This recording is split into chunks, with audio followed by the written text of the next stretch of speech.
নমস্কার বন্ধুরা, Lakshmi rail blog 157 কে চ্যানেলে সবাইকে স্বাগত। আজ আমি বানাবো সিমুইয়ের পায়েস। লাল বাতাসা দিয়ে বানাবো, ভীষণ টেস্টি হবে। এই সিমুইয়ের পায়েস বানানোর জন্য লাগবে সিমুই, কাজু কিশমিশ আর লাল বাতাসা। আর লাগবে দুধ। এখানে 1 লিটার দুধ নিয়েছি। দুধটা জাল দিয়ে রেখেছি, কোনো ঘন করার দরকার নেই।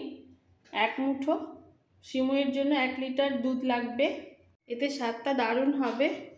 সিমুইটা যখন সেদ্ধ হবে তখনই দুধটা আরও ঘন হয়ে যাবে, একটা ক্রিম ক্রিম ভাব এসে যাবে। আর লাগবে সামান্য একটু ঘি।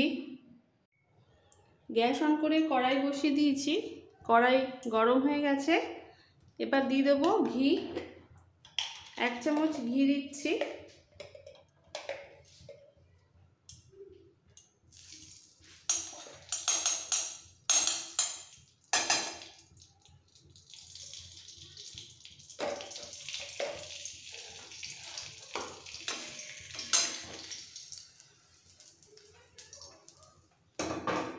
ঘিটা মেল্ট হয়ে গেলে এর মধ্যে দিয়ে দেবো সবার প্রথমে কাজু আর কিশমিশটা একটু ভেজে তুলে নেব।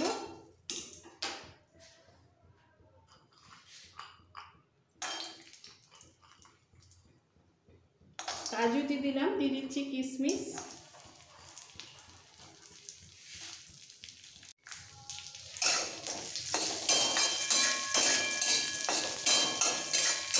ঘিয়ের মধ্যে একটু নাড়াচাড়া করে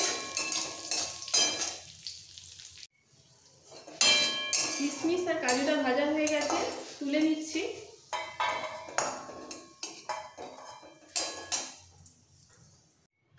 এবার এই ঘিয়ের মধ্যে দিয়ে দেবো সিমুইটাকে একটু ভেজে নিতে হবে।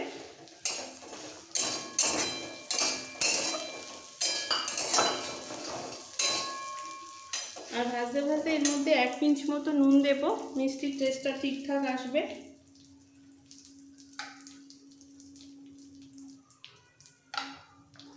হালকা লাইট করে একটু ভেজে নেব।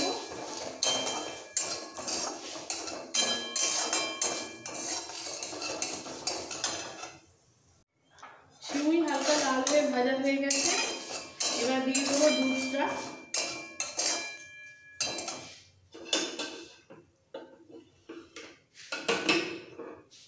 জাল দেওয়া দুধটা দিয়ে দিচ্ছি।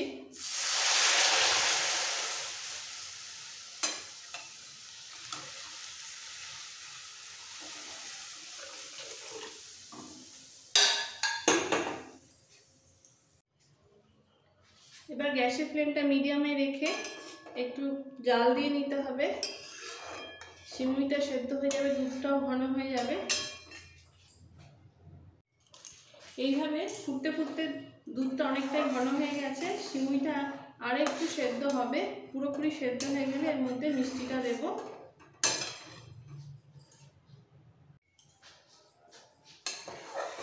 সিমুই ভালোভাবে সেদ্ধ হয়ে গেছে, দিয়ে দিচ্ছি লাল বাতাসা।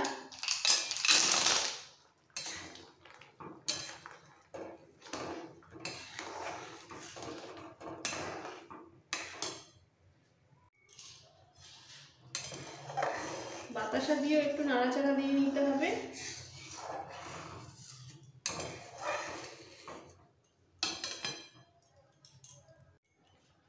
সুন্দর কালার এসে গেছে, ক্রিম ক্রিম কালার এসে গেছে। আবারও ঘন করব। সিমুইটা ভালোভাবে ফুটতে ফুটতে এই সময় দিয়ে দিচ্ছি ভেজে রাখা কাজু আর কিশমিশটা।